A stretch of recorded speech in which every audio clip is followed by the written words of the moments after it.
नमस्कार। आज का एपिसोड है थोड़ा हटके क्योंकि आज हम उन दोनों साइलेंट हीरोज के बारे में बात करने जा रहे हैं जो हमारी बॉडी को 24/7 सर्विस देते हैं बिना कोई इंक्रीमेंट और बिना कोई हॉलिडे के। जी हाँ, मैं बात कर रही हूँ किडनीज की। और आज हमें इन दो साइलेंट हीरोज के बारे में अधिक जानकारी देने के लिए, हमें गाइड करने के लिए हमारे साथ स्टूडियो में मौजूद है doctor Deepak Jain, DM nephrologist from AIIMS Delhi. और डिब्रूगढ़ के लोगों के लिए अभी वो अवेलेबल है at doctor Damani's nursing home.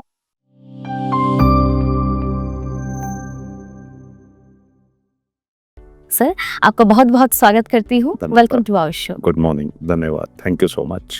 Ji sir, आपसे मैं सबसे पहले जो सवाल करना चाहती हूँ वो है कि एम्स दिल्ली से नेफ्रोलॉजी करना ऑलरेडी लेजेंडरी टैग आपको मिल चुका है, तो आपकी ये पूरे जर्नी हमें थोड़ा अगर आप बताएं और साथ में आपका एक्सपीरियंस कैसा रहा और आपको नेफ्रोलॉजिस्ट ही क्यों बनना था वो एक बार हमें बताइए सब। मैंने ईयर 1985 में एमबीबीएस के अंदर एंट्री किया और वो बाय चॉइस किए। मैं मेडिकल प्रोफेशन में जाना चाहता था, तो 1985 में मैंने दिल्ली के अंदर एमबीबीएस में एंट्री किया और 1989 में मैंने अपना ग्रेजुएशन पूरा किया। उसके बाद मैं हमेशा मेडिकल साइड में स्पेशलाइजेशन करना चाहता था। 90 ऑनवर्ड्स मैंने एमडी मेडिसिन में एंटर किया और तब उस समय अलग वार्ड के कोने में किडनी के पेशेंट्स रहते थे। ये बात मैं कर रहा हूँ 90 के करीब की, 1991। अच्छा ट्रीटमेंट अवेलेबल नहीं था। ये मैं बात कर रहा हूँ दिल्ली के मेजर टीचिंग हॉस्पिटल्स की। तो आप समझ सकते हैं कि छोटे शहरों में और कितनी प्रॉब्लमेटिक स्थिति रही होगी। जी। तो पेशेंट्स एक अलग कोने में रहते थे किडनी के। प्रॉपर डायलिसिस उपलब्ध नहीं था, किडनी का प्रॉपर इलाज नहीं था, किडनी ट्रांसप्लांट्स हार्डली अवेलेबल था और किडनी फेल होने का मतलब था कि अब पेशेंट के फैमिली और सब प्रिपेयर हो जाए कि अब इनकी लाइफ बहुत लंबी नहीं बची है। तो उसी पॉइंट से मुझे मोटिवेशन मिला कि मुझे नेफ्रोलॉजी या किडनी के अंदर जाना है। तो मैंने सब्सिक्वेंटली फिर ऑल इंडिया इंस्टीट्यूट से, एक टफ सा कंपटीशन होता है, थोड़ा पढ़ाई ज़्यादा करना पड़ता है, पढ़े रात में, और डीएम नेफ्रोलॉजी मैंने वहाँ से किया। तो मैं उसी फेज से हमेशा नेफ्रोलॉजिस्ट या किडनी की बीमारियों पर फोकस करना चाहता था। तो ये जर्नी पिछले 30 साल से चल रही है। जी। कुछ साल से मैंने गुवाहाटी के अंदर आना शुरू किया था, असम में जीएनआरसी ग्रुप ऑफ हॉस्पिटल में। वहाँ हमने किडनी ट्रांसप्लांट फैसिलिटीज़ की शुरुआत की। गुवाहाटी के अंदर असम की प्रॉब्लम्स को समझा, ये समझा कि जो नॉर्थ ईस्ट की जो स्टेट्स हैं, स्पेशली नॉट ओनली असम, जो सराउंडिंग स्टेट्स हैं, यहाँ पे किडनी का पोटेंशियल बहुत ज़्यादा है। फैसिलिटीज़ को और देने से it can be a thing जो हमारे लिए भी सेटिस्फाइंग एंड प्रोबेबली हम जो यहाँ की लोकल पॉपुलेशन है उनके लिए भी वो कर सकते हैं एकदम। तो इस ऑब्जेक्टिव से मैं अब पिछले करीब 2 महीना से इस ब्यूटीफुल सिटी में आया हूँ। सामने आपकी अति सुंदर मैजेस्टिक ब्रह्मपुत्र नजर आ रही है। दिल्ली के अंदर कुछ नजर नहीं आएगा इस समय because of pollution and everything. इस तरह का यमुना ऐसा क्लीन नहीं है। तो it has been a good experience so far. जी जी, एकदम। मतलब आपने लाइफ के सबसे अंडररेटेड चीज़ को अपना कैरियर बना लिया, वो भी किडनीज में। सल्यूट है सर आपको। और एक सवाल मेरी तरफ से आपके लिए जो है कि ये जो किडनीज है जिसको हम 2 बीन्स कहते हैं, राइट? तो ये बीन्स का एक्चुअली काम क्या करता है, हमारे बॉडी के लिए क्या रोल निभाता है? देखिए, आप ईश्वर बोले, क्राइस्ट बोले या भगवान बोले, खुदा बोले, कुछ भी बोले, मेकर ने दिल एक दिया है, लिवर एक दिया है, ब्रेन एक दिया है, बट किडनी इतना इंपॉर्टेंट ऑर्गन है कि 2 दिए। तो जिनको आप बीन्स बोल रहे हैं वो हमारे बॉडी में इस हिस्से में 2 बीन्स की तरह 24/7 काम करती रहती हैं, फिल्टर करती रहती हैं, कभी ना थकती हैं ना सोती हैं। और 2 इसलिए दिया है कि इतना इंपॉर्टेंट है कि अगर एक में कुछ प्रॉब्लम हो जाए तो 2 चलती रहें।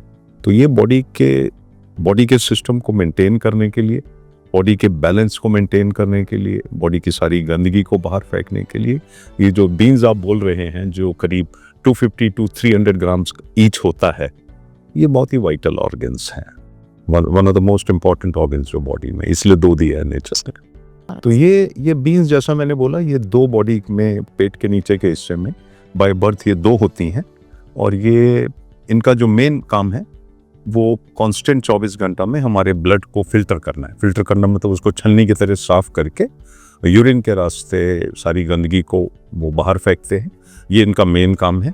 बॉडी में अगर नमक ज़्यादा है तो ये नमक को बाहर फेंकते हैं। खून बनाने का काम भी ये किडनीज करती हैं।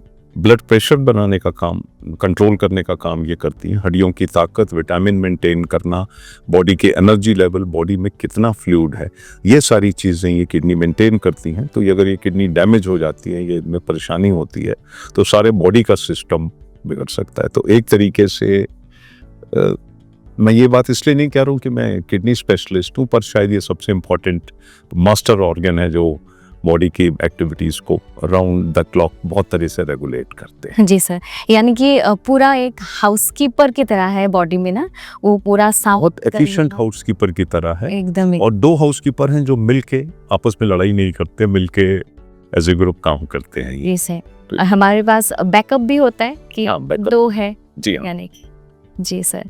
और एक सवाल आपसे कि हम इंडियंस यानी कि हमारे, आप भी बहुत सारे पेशेंट को हर रोज़ देखते हो, तो पेशेंट्स में जो कॉमन किडनीज प्रॉब्लम जो आपको दिखाई देते हैं, यानी कि सिम्टम्स जो दिखाई देते हैं, वो क्या होते हैं सर?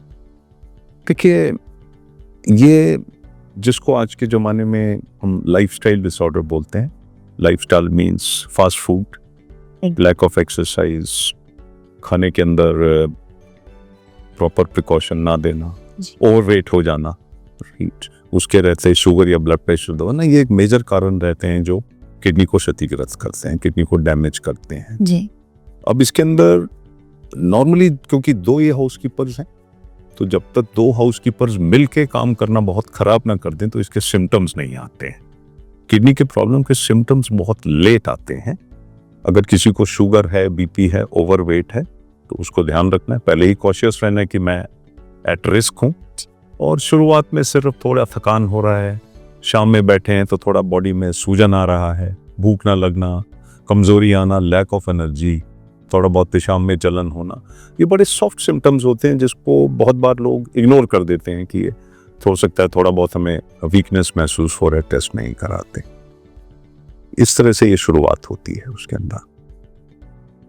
और अभी क्या होता है सर, बहुत लोग ऐसे हैं कि बॉडी में कुछ भी अगर थोड़ा डिफरेंट फील हो तो वो लोग पहले तो गूगल सर्च करेंगे सब पहले, और जब गूगल आपको नोटिफाई करेगा कि आप मरने वाले हो या आपका थोड़ा प्रॉब्लम है, तब जाके लोग डॉक्टर के पास जाते हैं।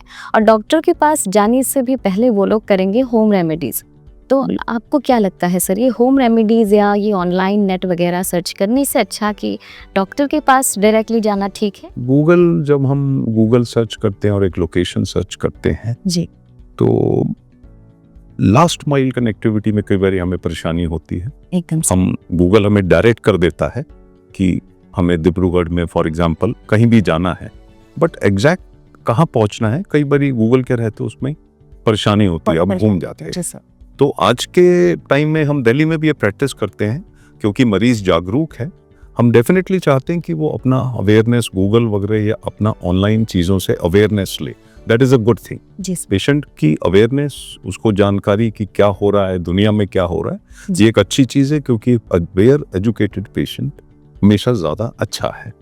बट यस, अगर गूगल ये कहता है कि किडनी की बीमारी का मतलब उसने ये पढ़ा इतना % लोग लाइफ खत्म हो जाएगा या कोई भी इस तरह की चीज़, तो ऐसा नहीं होता। तो पहली बात है कि अगर वो गूगल की सारी बात को फॉलो करके डर जाते हैं कि कुछ % लोगों को लाइफ का थ्रेट होगा, ये वो उस चीज़ को ब्रॉड कॉन्टेक्स्ट में लेना है। तो गूगल से या किसी भी मोड से awareness is a good thing, but उसको आपको साइंटिफिकली उस चीज़ को समझते हुए करना है।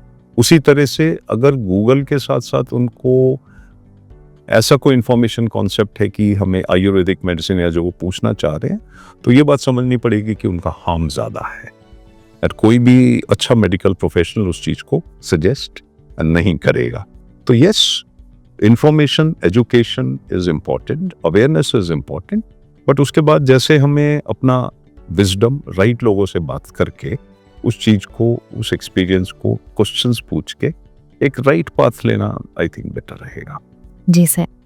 अभी सर आप थोड़ा ये बताइए कि ऐसे कौन कौन से सिम्टम्स हैं जो लोगों को जब फील हो या लोग अपने आप में फील करें तब डायरेक्टली वो डॉक्टर दामानीज नर्सिंग होम आ जाए, कोई एक्सक्यूज नहीं है, ऐसा कौन सा सिम्टम्स है सर? डायरेक्टली वो डॉक्टर दामानी नर्सिंग होम हो जाए तो देखिए, उसमें जिसे हम बोलते हैं एट रिस्क पॉपुलेशन, एकदम तो एट रिस्क पॉपुलेशन जिनको ये पता है कि हमारे को चांसेस ज़्यादा हैं, ऐसे लोग जिनके फैमिली में पेरेंट्स को, रियल ब्रदर सिस्टर को, डायरेक्ट फैमिली रिलेशन में किसी को किडनी का प्रॉब्लम हो रखा है, वो रिस्क पे ज़्यादा है। जिनको लंबा शुगर है, खासतौर पे अनकंट्रोल्ड शुगर है, लंबा ब्लड प्रेशर का हिस्ट्री, किडनी स्टोन का कोई हिस्ट्री है, इस तरह का कोई हिस्ट्री है, तो काफ़ी चांसेस हैं कि उनकी किडनी में थोड़ी बहुत प्रॉब्लम हो सकती है। इसके अलावा अगर किसी को टायर्डनेस हो रही है, पैरों में सूजन आ रही है, यूरिन के अंदर प्रॉब्लम है, झाग आ रहे हैं, रात में बार बार यूरिन के लिए उठना पड़ रहा है, तो ये सिम्टम्स हैं, संकेत है कि हमें किडनी की प्रॉब्लम हो सकती है। अगर वो इन सिम्टम्स के साथ हॉस्पिटल में आ जाते हैं, वो दमानी नर्सिंग होम में आते हैं, तो इनसाइड 1 आवर आप उनके स्क्रीनिंग टेस्ट का, मतलब हम एक बेसिक सिंपल टेस्ट जिनका कोई कॉस्ट बहुत कमती है, जो विद इन 1 आवर उनके वो बेसिक टेस्ट हो जाएंगे, जो cost wise and time wise उसमें कोई ज़्यादा वो नहीं लगेगा। तो यस, इन सब पेशेंट्स को, और कहना मैं यही चाहूँगा कि as a precaution anybody who is above age of 40, अगर वो साल में एक बार आके अपने ये बेसिक टेस्ट करा के चेकअप कर एक अपना देते, तो हमेशा this is a low cost and a good thing to do. एकदम तो हाँ, तो ये कम्युनिटी वेस्ट जो हम डाटा देखते हैं, ये डाटा असम में भी करीब 15 से 20% लोगों को किडनी का प्रॉब्लम, जो लोग 40 को टच कर चुके, और ये डाटा कंप्लीट नहीं है, 20 से ज़्यादा हो सकता है। तो रफली आप मानिए कि अगर हम असम की एक एडल्ट पॉपुलेशन में, ये डाटा पूरी कंट्री में है, पर असम में भी कमती नहीं है, हो सकता है 1-2% ज़्यादा ही हो। तो अब आप लगाइए कि 40 के ऊपर 20% लोकल पॉपुलेशन को किडनी की प्रॉब्लम होगी। दिल्ली में भी ये डाटा करीब करीब इतना है। तो अब आप समझिए कि अगर आप एक छोटा सा टेस्ट करा के 1 घंटा आके स्क्रीनिंग करा देते हैं, तो it is time well spent, थोड़े से कॉस्ट में वो काम हो जाता है। हो जाता है जी हाँ। एकदम।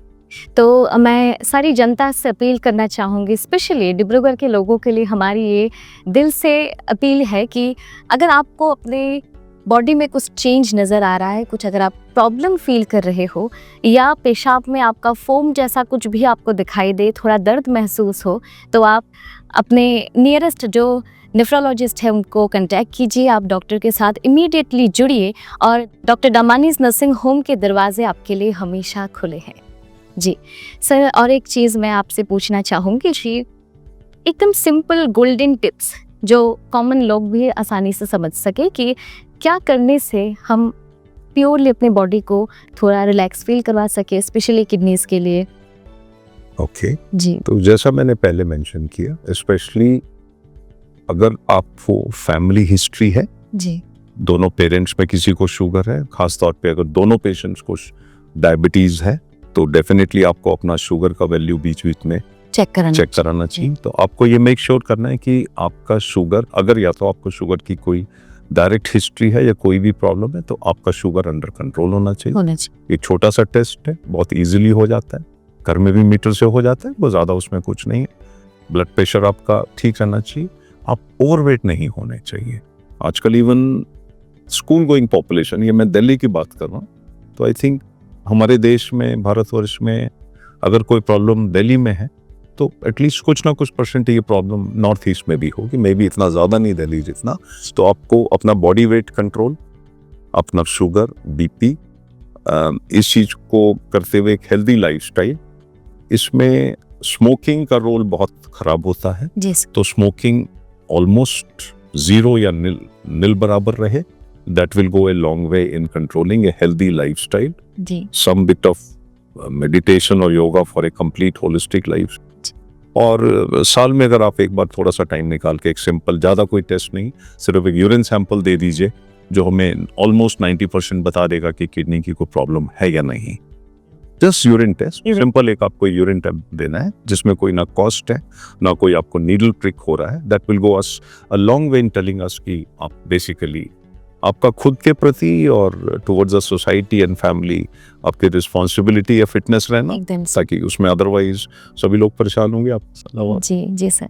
अब पानी का इसमें कितना रोल है सर? पानी पीने से ठीक रहेंगे हमारे कंपेयर टू दिल्ली, यहाँ का जो इस समय का वेदर तो इज लाइक ए यूरोप के वेदर की तरह है, जहाँ पे यूएस हो क्या है, तो बिल्कुल मुझे लग रहा है कि मैं यूएस के किसी शहर में बैठा हूँ। ह्यूमिडिटी नहीं है, पसीना इस समय नहीं आ रहा है, तो इस समय शायद 1 से 1.5 लीटर का लिक्विड इनटेक सफिशिएंट है। अगर ह्यूमिड गर्मी का सीजन होता है, जब पसीना ज़्यादा आता है, तो हो सकता है उसमें 2 से 2.5 लीटर पानी पीना है। शाम में लेट इवनिंग आवर्स के बाद चाय कॉफ़ी कमती पीना है, क्योंकि उससे यूरिन रात में बार बार जाना या डिहाइड्रेशन के चांस बढ़ते हैं। तो इस पर्टिकुलर अच्छे सीजन में 1 to 1.5 litres of fluids would be sufficient, काफ़ी रहेगा। गर्मी या ह्यूमिड सीजन में, जब मानसून सीजन वगैरह है, तो may be 2 to 2.5 litres. Tea coffee शाम के बाद 5-6 बजे के बाद कमती लेने का है। कल्चरली जो भारतवर्ष है वो इतना विस्तृत देश है, आई थिंक अभी क्लोज टू 25 स्टेट्स हैं, एंड कल्चरली बहुत डिफरेंट है, सभी पार्ट्स बहुत डिफरेंट है। नॉर्थ इंडिया में जो हमें चैलेंज हम देखते हैं, जो यहाँ पे भी रेलेवेंट होगा, कि लोग जो नमक खाते हैं, कई बार वो सोचते हैं हर्ट के लिए फ्रेंडली है, वो लोग सेंधा नमक खाते हैं, जिसको हम दिल्ली के अंदर रॉक सॉल्ट बोलते हैं, पिंक सॉल्ट बोलते हैं। अभी मैं नया हूँ इस एरिया में, तो मुझे एग्जैक्ट वर्ड नहीं पता है कि लोकल पॉपुलेशन रॉक सॉल्ट या सेंधा नमक को एग्जैक्टली किस नाम से बोलते हैं। दिल्ली की पॉपुलेशन में लोग खाते हैं, बट वो किडनी के लिए हार्मफुल होता है। तो एक मैसेज तो ये है कि ये सोच के कि वो सॉल्ट बहुत अच्छा है, उसको अवॉइड करना है, स्पेशली अगर आपको पता है कि आपको थोड़ा बहुत भी किडनी रिलेटेड इश्यूज हैं। और बाकी जो सॉल्ट है, extra salt in form of papad, pickles, अच्छा लगता है टेस्टी, उसको अवॉइड करना है। आधा से पौना चम्मच सॉल्ट, 3 से 4 ग्राम, 5 ग्राम के नीचे सॉल्ट पूरे दिन में लेना would be A sufficient salt. तो 4 to 5 ग्राम ऑफ सॉल्ट आप रखिए। अचार और ये एक्स्ट्रा सॉल्ट की चीज़ों को अवॉइड कीजिए, और रॉक सॉल्ट को अवॉइड करते हुए चले, तो you can be more healthier. जी सर, और एक सवाल आपसे कि ये जो डायलिसिस जो है वो एक्चुअली प्रोसेस इसका क्या होता है, और हर एक किडनी पेशेंट को ये ज़रूरी है क्या सर? देखिए, जैसा हमने बात किया गत थोड़े देर से, कि शुगर और ब्लड प्रेशर ये 2 मेजर मेन कारण है जिससे किडनी खराब होता है। और अगर वो बहुत ज़्यादा खराब हो जाए तो वो फेलियर की तरफ चले जाता है। तो शुरू के स्टेजेस में तो जब किडनी खराब होता है, तो जो केमिकल्स होते हैं, गंदगी होती है, जैसे फॉर एग्जांपल ब्लड यूरिया वगैरह होते हैं, थोड़ी मात्रा में ब्लड में बढ़ सकता है, जो कि दवाइयों और डाइट के कारण सेकेंडरी। ठीक हो जाए। अगर किडनी का फेलियर ज़्यादातर केसेस में या तो शुगर या बीपी या दोनों रहता है, कुछ केसेस में और दवाइयों का साइड इफेक्ट है या किडनी स्टोन एक्सेट्रा है। तो अगर दोनों जो ये किडनीज हैं, दोनों किडनीज का फंक्शन बहुत ज़्यादा खराब हो जाए, और ब्लड के अंदर जो ये गंदी है, यूरिया वगैरह है, जो ये केमिकल्स हैं, अगर इनका लेवल बहुत ज़्यादा हाई हो जाता है, जिससे पेशेंट को प्रॉब्लम होता है, उसको भूख गायब हो जाता है, उल्टी आना शुरू होता है, सांस नहीं आता है, मतलब प्रॉब्लम बढ़ जाता है, और ब्लड के अंदर ये केमिकल्स बहुत ज़्यादा बढ़ जाते हैं, उस समय क्योंकि किडनी नेचुरली ठीक से काम नहीं कर रही है, तो उस समय हम हर किस्म के हॉस्पिटल सेटिंग में, including this hospital, Damani hospital के अंदर भी, हम पेशेंट के ब्लड को क्लीन करके, फिल्टर आउट करके, उससे वो केमिकल्स निकाल देते हैं। तो टेक्निकल भाषा में इस ब्लड की क्लीनिंग को, प्रोसेस को हम डायलिसिस कहते हैं। अगर हमें पता लगता है कि अब उसके बाद हम पेशेंट को ट्रीटमेंट करके उसके किडनी को इम्प्रूव कर सकते हैं, तो डायलिसिस उसके बाद बार बार नहीं किया जाता है, क्योंकि अगर किडनी इम्प्रूव हो गया हमारे मेडिसिन से, वो फिर इम्प्रूव होने के बाद रेगुलर्स, तो क्योंकि पेशेंट जब आते हैं, हमारे लंबे तजुर्बे में पेशेंट का सवाल यही होता है कि अगर मैं अब डायलिसिस आपने बोला, तो क्या ये आगे रेगुलरली चलता रहे? इस तरह का एक बड़ा नेचुरल एक फियर, एक डर रहता है पेशेंट के माइंड में। तो उनको यही बोलते हैं कि भाई अभी देखिए हम कर रहे हैं, क्योंकि अगर अब अभी इस समय हम नहीं करेंगे आपका ब्लड का क्लीनिंग, तो आपको रिस्क भी रहेगा, आप इम्प्रूव भी नहीं होंगे। तो हम इसको करते हैं, हम ट्रीटमेंट चालू कर रहे हैं। उस ट्रीटमेंट से अगर आपकी किडनी इम्प्रूव हो जाती है और हम लेवल को एक लेवल तक रखते हैं, तो हमें रेगुलर डायलिसिस की लॉन्ग टर्म करने की जरूरत नहीं है। बट अगर कुछ ऐसे % केस हैं जिसमें किडनी इतनी ज़्यादा डैमेज हो चुकी है कि वो रिकवर नहीं हो पा रही है और बार बार वो लेवल बढ़ जाता है, तो ऐसे पेशेंट्स को फिर हमें रेगुलर हफ्ता में 1 बार 2 बार, जैसी भी कंडीशन है, बोलना पड़ता है कि आप घर से आइए और रेगुलर डायलिसिस पे कराइए। Okay, according to the patient condition sir ये डायलिसिस हो। शुरू में अगर हम करते हैं तो वो वेट एंड वॉच करते हैं, कुछ टाइम क्लीन करके देखते हैं, अपना ट्रीटमेंट देते हैं, और अगर किडनी का फंक्शन इम्प्रूव हो जाता है तो that is the best thing. और एक चीज सर जो होता है ना बायोप्सी सर, ये शब्द से लोगों को डर लगता है बहुत ज्यादा। ये किडनी बायोप्सी एक्चुअली होती देखिए, है? द वर्ड बायोप्सी चाहे बॉडी के किसी भी पार्ट का हो, कहीं अगर हमारे स्किन में कोई दाना हो, हम जानना चाह रहे हैं किस चीज़ का है, तो हम उसका पीस लेंगे, तो उसको हम बोलेंगे स्किन का बायोप्सी, चमड़ी का बायोप्सी। तो जिस भी बॉडी के पार्ट से हम बायोप्सी पीस ले रहे हैं उसको हम बायोप्सी कहते हैं। जी तो किडनी का पीस लेने को हम किडनी का बायोप्सी बोलेंगे। अब चमड़ी का बायोप्सी करना है, ये तो चमड़ी पे दाना हमें नजर आ रहा है जी तो हमने डायरेक्ट ले लिया। किडनी थोड़ा सा बीन है, अंदर है बॉडी में, एब्डोमेन के अंदर है, तो हम उसको आज के टाइम में ब्लाइंडली नहीं करते हैं। हम हमेशा पेशेंट को आराम से अल्ट्रासाउंड रूम में लेके जाते हैं, अल्ट्रासाउंड में उसके किडनी को देखते हुए करते हैं ताकि उसका रिस्क ना रहे। जी सर। तो जब मैंने अपनी ट्रेनिंग शुरू की थी एम्स में, जब मैंने बताया कि 1990s में 35 इयर्स बैक, तब ये अल्ट्रासाउंड और इक्विपमेंट इतना अच्छा नहीं था। जी तब हम लोग ब्लाइंडली करते थे, मतलब हम करते थे और हमेशा में एक फियर रहता था कि वो नीडल अंदर कोई इंजरी या डैमेज ना कर दे। अभी हर जगह में इंक्लूडिंग दिस हॉस्पिटल इतना अच्छा अल्ट्रासाउंड का इक्विपमेंट है कि ये प्रोसेस सेफ हो गया है। हम डायरेक्ट किडनी को देखते हुए 5 से 7 मिनट लगा के किडनी का एक पीस लेके लैब में भेज देते हैं ताकि हमें पता लग जाए कि किडनी किस लिए खराब है। तो हम उसको थोड़ा सा ट्रीटमेंट को और फर्दर पेशेंट को बता सकते हैं कि देखिए किडनी के अंदर ये प्रॉब्लम है, इसमें ये दवाई चलेगा, इतना महीना चलेगा, ये पोजीशन है। तो ये सेफ टूल है, बट हाँ उसको हम प्रिकॉशन से करते हैं। जी sir. It is a good tool. अभी बहुत सारी जानकारी मिली सर आपसे, बहुत अच्छा लग रहा है बात करके। इसी बीच मैं आपसे कुछ पर्सनल सवाल पूछना चाहूँगी, जो कि है कि आपके इतना लंबे एक्सपीरियंस के तरफ से ऐसा कोई केस आपको आज तक देखने को मिला है जो बहुत ज़्यादा आपके लिए चैलेंजिंग था या बहुत कुछ अलग मिला आपको लाइफ में, ऐसा कुछ? देखिए, जब भी हम किडनी का कोई केस देखते हैं और यस अगर किडनी फेलियर की तरफ जाती है, जी स्पेशली यंगर पेशेंट्स होते हैं, यंग गर्ल्स होती है, अभी 20s में है, मैरिजेबल एज है, किडनी का फेलियर हो गया ओके सर। और किडनी का टेस्ट इतना खराब है कि हमें डायलिसिस करना पड़ा। जी तो यस हमें इस तरह के केसेस मिले जहाँ पे हम क्लियर नहीं थे कि ऐसा क्यों हो रहा है। एवरीबॉडी वाज वरीड, पेशेंट बहुत सिक था, ब्लड दे रहे हैं, उनका हमें डायलिसिस करना पड़ा, बट हमारे माइंड में क्लियर नहीं था कि ये क्यों हो रहा है। और हमने पेशेंट की फैमिली को थोड़ा सा रीअश्योर करके बायोप्सी करने पे, यस ऐसे केसेस आए जिसमें हमें बायोप्सी की रिपोर्ट से पता लगा ये हो रहा है, हम ये इंजेक्शन का कोर्स करेंगे तो रिकवर हो जाए।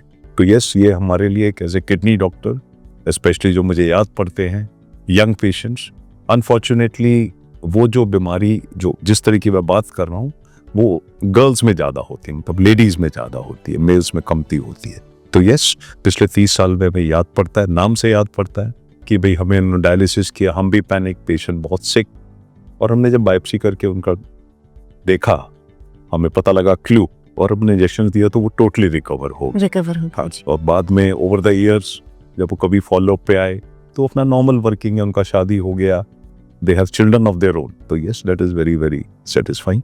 ये सब चीज़ें मतलब बहुत ज़्यादा इंस्पायरिंग होते हैं सर, हर एक किडनी पेशेंट के लिए बहुत ज़्यादा। ये ट्रीटिंग डॉक्टर के लिए भी, अगर एक स्पेशली यंगर पेशेंट कोई भी एज हो यंगर, अगर वो रिकवर करके एक अपना नॉर्मल प्रोडक्टिव लाइफ पे आ जाता है तो ये चीज, ये इसको मैं डिफाइन नहीं कर सकता। वो खुशी मतलब वो मैं डिस्क्राइब नहीं हो ही नहीं सकता। वो मैं उसको फील कर सकता हूँ, बट मैं उसको इन वर्ड्स पूरी तरह से जी मैं समझ सकती हूँ सर। वो डिफाइन नहीं। जी सर।